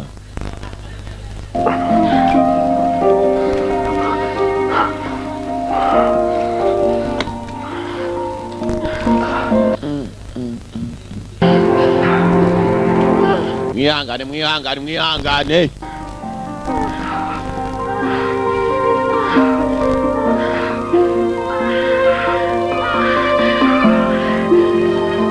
Urugo ryawe ruri uko bari aho kiri cyo yamanutse hasi kumbe cyarabumvaga abona cyateze kera naho bakorera. What is it? Niki ceceka cyabumvaga. Are you hungry? Urashonje? Yeah. Yeah, me too. Nanjye nuko bose Go get something to eat. Hari tujye gushaka ibyo kurya cyarateze kera. Baravuze ngo tujye gushaka icyo kurya banga kuvuga ngo dore hano cyarahateze kuko kibyumvije cyahita kibaturitse batazarabura ko cyageze ahantu hose. All right, well, the video from the top dashboard cam gave us a shot of the Iki kiyabe cyumvise ibyo tuvuga byose niko bimeze no kuvuga ngo naho kitinje no mu biro byacu cyagezemo no mu mago yacu. So we're going to do a sweep of the entire building for weapons or bombs. We just have to make sure the line doesn't get wind of what we're up to. Icyo tugomba kumenya nuko n'ibiro byacu naho dukorera hose hashobaka ko hari ibisaso tiza ari mu kazi baramuhamagaye. Hey baby, how you doing? Bita mukundwa. Hey, Agent Alba. Who the fuck is this? Bita kintu cyandi. Got somebody wants to say hi. Hold on. Hari ushaka gusuhuza hano turi kumwe cyahamagaye Otizi noneho mugenzi wa Tom bakorana muri FBI. Ngo wari ushaka gusuhuza.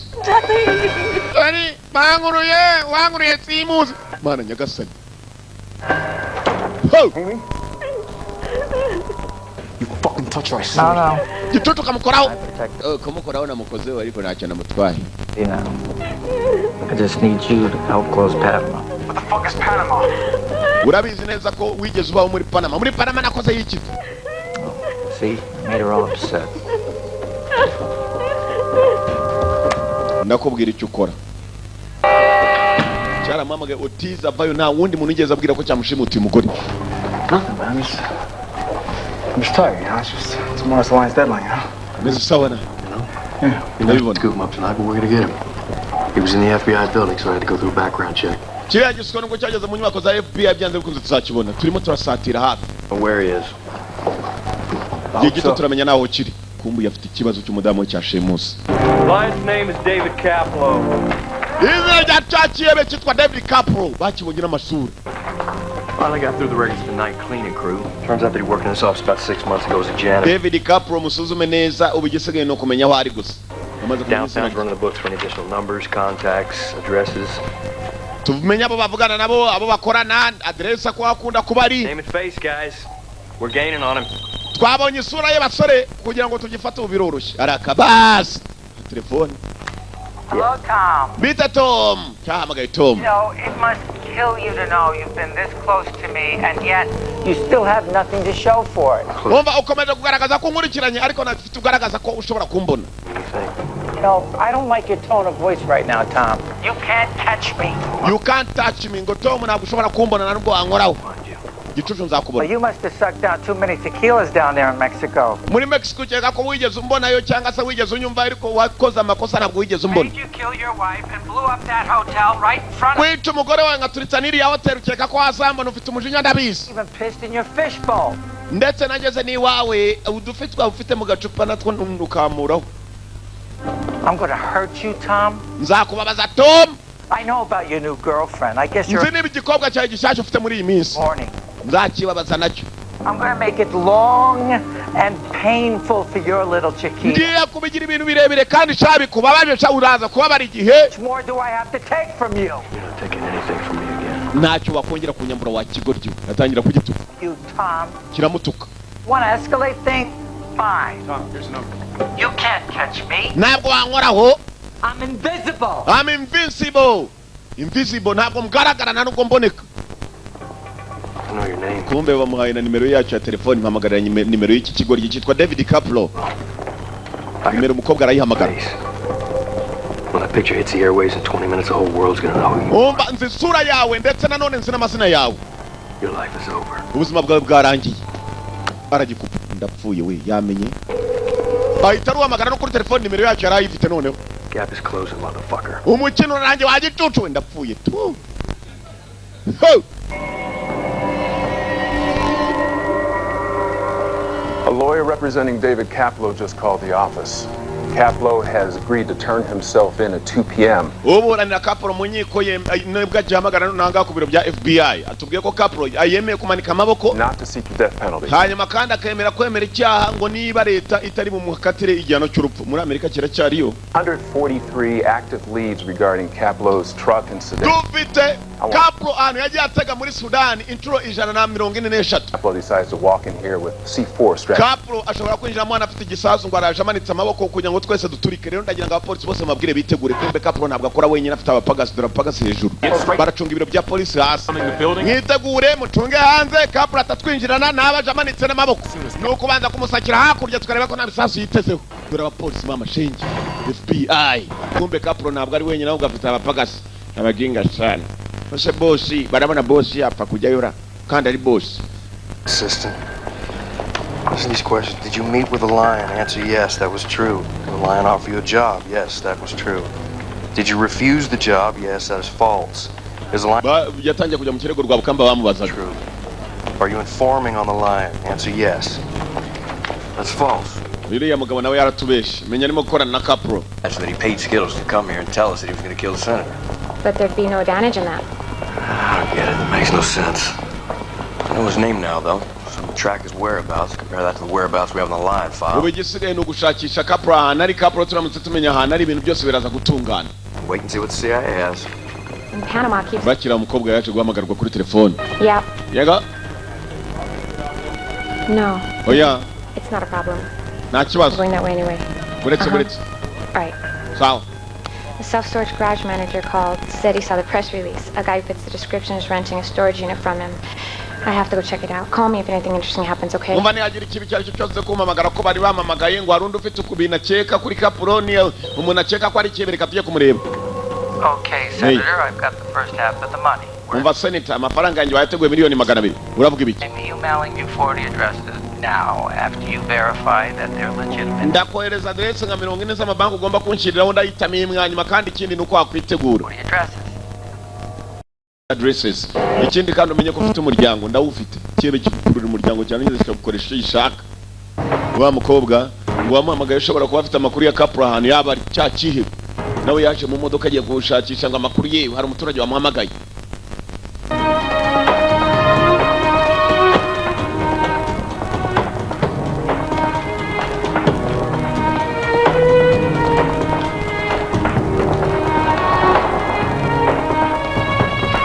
Kobwa ko yakaje. Myerson iziye katroli. Oyinje ngo gifite. Yewe komene icyo cyamuhamagaye kirahinda kuri kashaho. Iki nicyo tu. Oh, great. Wow, thanks for coming so quickly. Ngwino ngwereke kabisa murakoze kuza kabisa. Ngwino ngwereka nyeka kwicyo cyebe kigeze kigera hano cyaragikodesha icyumba tugicyumba nako twamenye ko rwose cyaje kwihiba. Nako naje kubibona ndavuga ni gishobora kuba ari cyo ngwino ngwereke umene rwo rumujyanye. Yanywa wa mudamu. He's been in and out a lot lately. Strange. He's a strange fella. And he drives the same kind of truck I saw on the news. So I figured I'd call to let you folks know. Anyway, I hope I did the right thing, you know. You did, and we appreciate your assistance. Sometimes I think he even sleeps here at night. Nongeye kibazo gena kibazo mfite rwose yari yakodesheje icyumba hano ni 24 mfasha gutya nkwereke ko ni muri kino cyumba.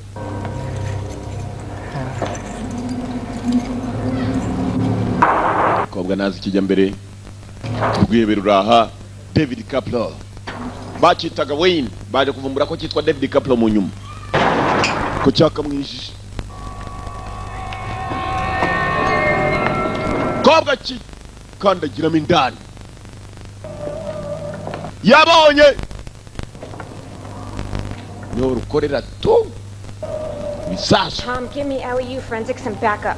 Tom merezano na ngabo fasha unywereza n'abashinzwe kuba batabara ibijyanye n'ibiturika. What's this? Hey! Yewe. Put that down. Shiri byo ngibyo hasi. Cyari cyebe kabisa n'icyuma magari. This is his storage unit, no doubt about it. Tom hano niwe cyebe cyakoreraga nta kubishidikanya ndabona za sifo ndabona bimwe bitega ibisasu. What do you guys have? Mutabaje mwene wanyu na wazi. We were able to trace Caplo's location in South America by comparing his information. Caplo bwa nyuma na nyuma twongeye kumukurikirana dusanga aracyari muri Amerika y'Amajyepfo. Assassinate somebody who named that job after the city or the country where he was hired. So nanone abantu benshi yarimbura yarabahamagaraga bakamwakira nk'umuntu muzima. Hired by a Panamanian drug lord named Zambada to assassinate somebody inside the United States. Bahamagaye Caplo baramubwira ngo witwa Zambada n'ucuruza ibiyobyabwenge ngo aze muri Amerika aze kwica umuntu muri Amerika umuyobozi ukomeye tsari twamenya ninde. Mwitondere. For unfinished business. Caplo nabwo turimo kumushakisha ko atega ibisasu. Nuko kuvuga ngo yaje kwica uwashinzwe kurwanya ibiyobyabwenge ndetse cyane yabarindi. Intergalactic cable management. Caplo gusa ngo buri uko ahamagaye abantu. So do you think you got him? Mukobwa arawe yageze abona kumbe hano hari ibyo bahindurira amasura amenya ko kiri ari cyo to. Beards and mustaches. Uwo mugabo yahinduraga amasura agomba kuba yarikekaga rwose afite ibibazo byo kwikeka abona n'ahantu gihindurira amanuza uruhu niba ari igikara kigahindura inzobe cyane yakoze ku mbunda ngamuhana baragiho cyaramuhaye cyarashe umukobwa mu kaboko kiranamukubita kumbe gifite abapagasi bo nta kindi cyabazanye no guhereza abapolisi biga kuri Caplo gusa. Check in when you cover the side and rear. What's that cover? Chunga neza basohokera inyuma. Ndacunze nta kibazo kabisa uri mupolisi sohokera inyuma ndamu. Outside cover. All three. Bimeze ko twabipanze. Agent Alba, the address is checked out. Alba ariyo butumwa. Covering bombs now, however, you're still in danger. Why? 8 years ago, Caplo was hired to kill you when you were the DEA. Nyakubara amakuru namaze kwakira. Imyaka 8 yahise Caplo baramukodesheje ngo aza kwica kubera ko arushinzwe kurwanya ibiyobyabwenge utari waba mukuru umujyi. Caplo ari hano muri uyu mujyi yaje kwica. Urakoze cyane kumpa amakuru. Caplo cyamuzanye muri uyu mujyi no kwica umukuru w'umujyi. Guys didn't find anything. I got a taxi for the scan. Ndashaka kujya nkurikirane Caplo amenya gute ibyo tuvuga naho tuvugira ndetse ko nawe je kuvumbura ko atega ahantu hose. Turebe ko nahandi yigeze atega. He always does one thing to hide another. Uriya mugabo akora ikintu kimwe kugira ngo ahishe ikindi. Bugs. Caplo hired skills to pretend to be an informant. He's trying to draw out this investigation. That's what he's trying to do. What the hell are you getting at? Uri mu biki? So you normally have this many heavy hitters in the same building. Biyatangiye kwibuka byinshi. Moses. We'll have the entire force operating under the same roof. Moses.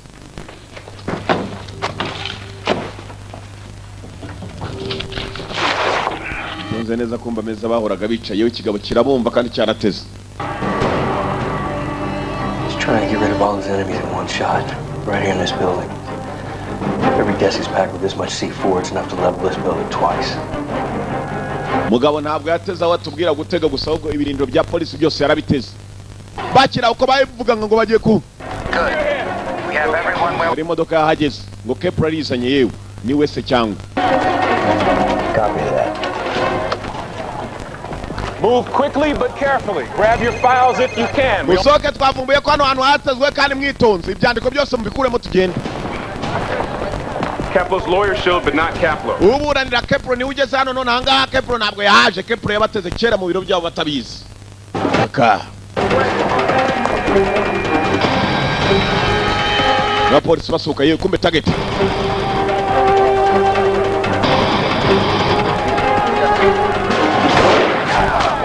Kuri wabo baramuhaye barimo gusohoka. Munasira ku muryango ikintu. Undi kiramuha. Nundi kiramuha ku gatafari umugongo. Ntabwo bishaka ko ari umupolisi n'umusohoka. Kepler ashaka kubaturitsa bari mindani. Hang in there. Bafite sniper hejuru. Kepler yari yatumye sniper. Mudahushka. Biyace inyuma n'abinyuma barabaho. Mana nyagasani kidufungiyemo indani tu. Let's have all exits covered. All right, we had 8 minutes. What are we gonna do? Nagatangaza kandi inyubako yose yuzuyemo ibisasu. Bafitemo n'umurwayi mukuru wabo. You're on this wound. Hit the break room. Grab me back. Mwitegura kugenda we. Hamagara ubufasha none ahangaha. Meet back here. We're gonna build some cover to get out of here. Natwe tuba dushakisha ukuntu tuvana muri iyi nyubako dusohoka tugenda. Kepler. Aho gikoreye ibintu gihita kihimuka. Kuri intro cyarimutse duraho kije. Ko bwa mukobwa kimurasa nawe yakirashe mu kaboko. Kepler.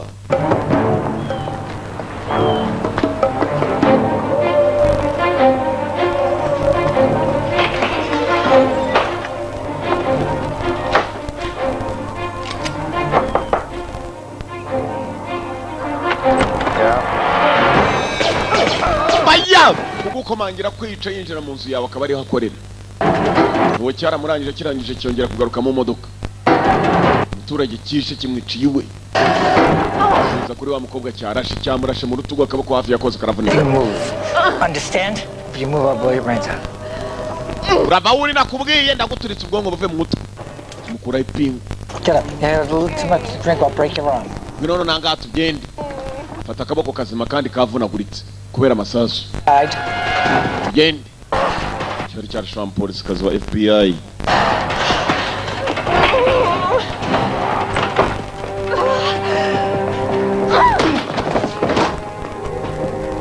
Dani.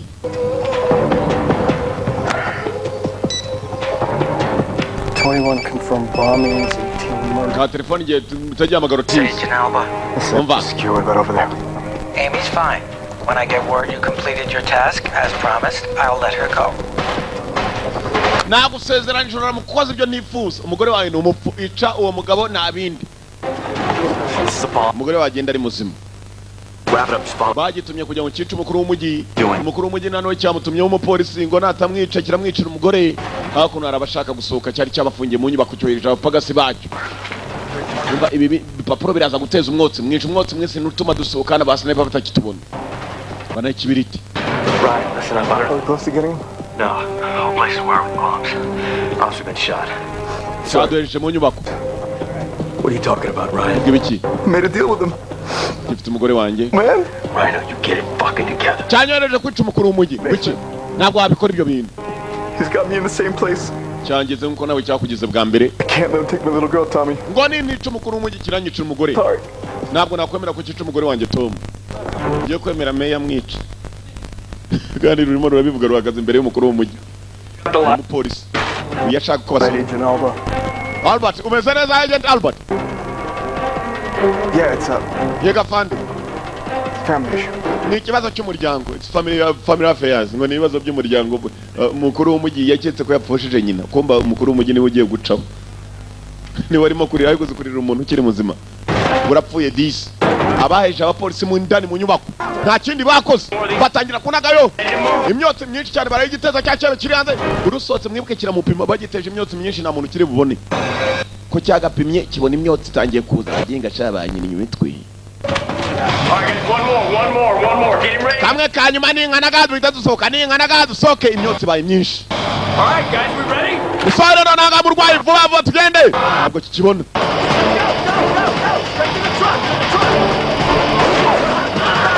Cyapoye kurasa ruwo cyarasino icyara ino rimwe.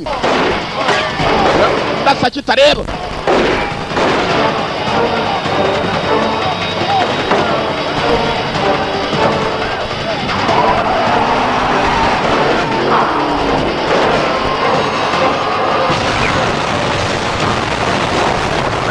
cyashakishije abo gipima aho bavuye. Strong got away. He's on the move. Tom aracitse ari mu nzira arimo aragenda. Ngo iki? Haya uriya muginga kwatajya apfa ukicwa n'uburoro cyangwa inzukira bitebye. Kikirawo gihita gihamagara kuri ka telefone. Tom aragiye. Yes, but where? I'm with that nice FBI lady. Bite Tom, nige muvugana ntabwo ari wa mudamu wawe mwiza wa kabiri. You know the place. Bring ice. Muraka kanyuri mu byago ngiye kurangira wondi kandi use witonze. Kumbe dore babwiye ngo niyice mukuru w'umujyi. Aho kumwicira umugore yaremeye maze aririra umuntu ukiri muzima utari wapfa. No mukuru w'umujyi amugira mu kiriya tarapfa. Yewe data we. Meya! Meya! Umurinzi wa kabiri na otizi nawe baramuhaye. Let him down. Send me an ambulance. Meya araguye mwereza ambulance. Araguye bamuhaye amasasu menshi cyane ndeba. Over.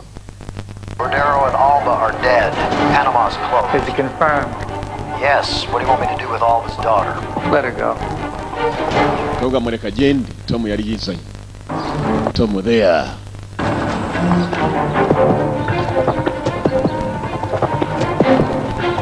Tom there.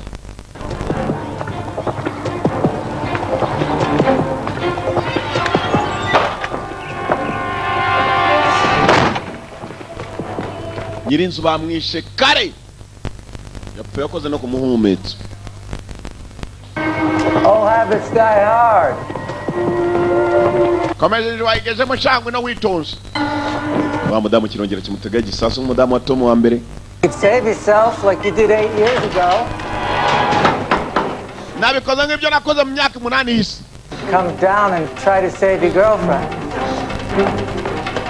Come on. Gira. Come on. Bwa mbere wabikoze. 5 minutes, Tom. Minota 5 Tom. You'll need a broom and a shovel to peel this kid up. Cyangwa umudamu apfe Tom. Wongere wicuze ko umudamu wa kabiri apfuye n'uwa mbere waramuhombye Tom. Yana amatotoro wawe n'Imana. Well, 4.5 minutes to be exact. Ufite iminota 4 n'igice kugira ngo bibe birangiye. 4.5 minutes. Half ubwo ni igice cy'umunota. Urumva ko ari amasegonda 30. That's it, that's good. Miss. Come out. Nice and easy.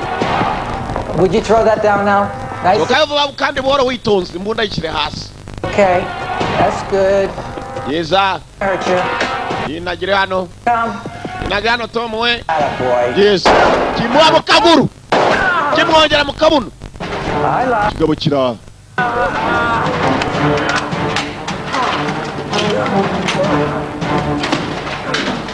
Now that's gotta hurt. Kanda je mu gasura kacyo. Tom. Baka. Vera beto. Tom. Ho.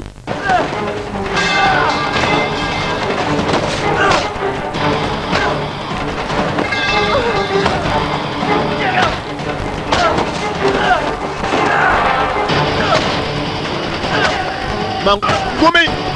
Tema kumenyo. Kumenyo. Kira mwigaranzura. Nacho. Zingi kigabo n'amaguru. Baragihindukiza. Amenyo hasi. Amenyo. Urayicyuma. Mukabuno katomu yewe data we. Ane mukabuno we. Cyuma cyo mukabuno ni kibi. Kiriya. Abuno. Muginga we. Wa mukobwa. Cut her. I don't fight anymore. Whoa, you throw a hell of a punch. Now do me a favor. Put your cuffs on. Komeza kuza ungenda wa muginga we. Roll. Put them on. Atta boy. Kuri inshuro ni umupfu. Tera amapingu kwanza. Tommy.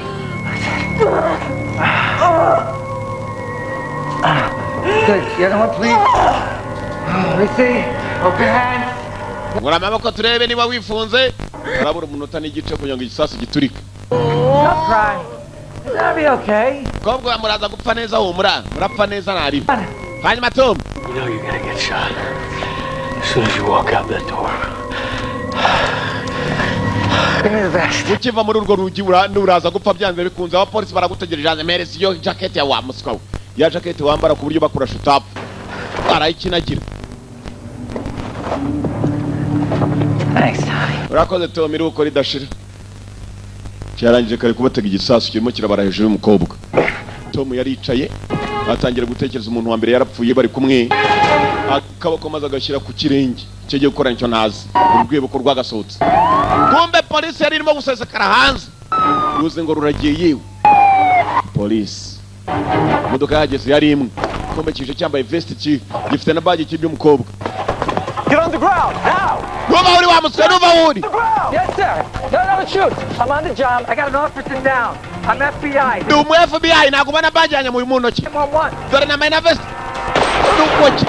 Kira mwana waragize. Akobana nyagasa ni umunsi nagize umwaka wo kunda sa. Bandashaka bakira shisha kunuza hafi yive. Polisi kiramwungira. Kijya mu modoka Tom yari yazanye.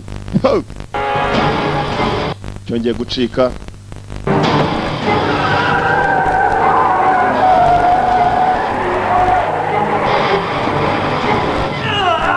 Pantoliano kumbe arasubira amasegonda. Uyu kabura amasegonda yagomba gukora ibishoboka maze aragenda yivuna udutsoki akura mipingu yewe data wenyewe. Bigomba ufite akaganza gatoya kuko ufite ikiganza kinini ntabwo ipingu warica kure ngo byemere. Mu nzira kigenda Tom yarageze igihe cyo kugira ngo atabara umukobwa. Agenda agacishimye cyane. Utamenya cyane nyuma haraturitse kirishima yewe. Bapfuye neza bari abagenga shawo barapfuye guys telefone irasona. What? Iki? Ponza mafari shawo. Kumbe Tom ni muzima. Tom, I'm incredibly impressed. Ndatungu. How did you beat the clock? None say watsinze ute yasa. This ends now. And how do you plan on doing that? Gahunda. I live. Bayeho. You die. Wowe urapfa. Reba muri vest wambaye vest ni iki gipira. Cya gipira yamuhaye. Baraka! Ugira nabi shawu yerezo ukazahura n'ingaruka yabyo. Upanga kugira nabi gusa. Yerezo ukazahura n'ingaruka yabyo uzabaze kananura. Ho! Ingaruka yo gukora amakosa no guhemuka. Urayibona. Nibitinda kera. When did you break the car? Honestly, I didn't. Igisasu wagiteze mu modoka sinagiteze. Break the vest. Nambaye vest ya gipolisi. I was gonna take him out with me. Narinzi ko ndibuze hano ngasanga ikirebe cyagushimuse nkagifata nkakijyana nanjye tugapfana. Niyo mpamvu naje niteze igisasu. Kumbe cyanyatse vest na nambaye kirayijyana kigenda kiteze cyonyine. Niwe ndata we uri umuhanga none se kugabunda yindutse aricyo gipfuye cyonyine. Niyo mpamvu ngoze ku muhumetso ndyamye aho ngaho. Yamukoreho ku muhumetso. Ibyishimo byari byose. Umusore mugenzi yakoze bishoboka. Yarwanye intambara. Hamagara ambulance. Tom Armstrong, APD. Tom Armstrong wa APD. LAPD, Los Angeles Police Department. Yashakaga ubufasha ndetse na ambulance. Bombi yari yakomeretsewe n'umukobwa ubutoki bwe yabuvunnye yikuramo ipingu. Akazu bari imbere yabo karimo karakongoka ni akazu kahiye bari imbere yako. Yaramaze gusora umukobwa. Ikebe na cyaho cyahiriye cyarahiye kiragenda ubunuko uzashingura ivu. Agafilime ko mwakoze kuza bishyuye imwe murakatsindwa gusa turacyakomeza abandi. Turabakunda nako nibagiwe. Ariko amafaranga mutangarega bari make iyo mbazaniye filime nk'iyi mujya mu nyungu gusa urareba ukishima basi. Mwakoze kuza murabeho. Turabakunda Joe Pontoliano. Niwe witwaga Kaplo. Yari yanga kuva muri The One Video Library. Nizo umwaka urarangira zirangije we. Hagiye kujyamo izindi ariko uyu mwaka ndagira ngo urangire nzirangije. Turabakunda cyane cyane. Nikurikira icikwe. Turacyakomeza nanone. Turabasaba kudakora ku muhumetso mu gihe abantu ari benshi barimo urihangana ntukore ku muhumetso. Ako nuko kagenze. Ariko ndabakunda cyane mbakundira impamvu iyo mutashe mujye mugenda uko mwakagiye. Sikegari we.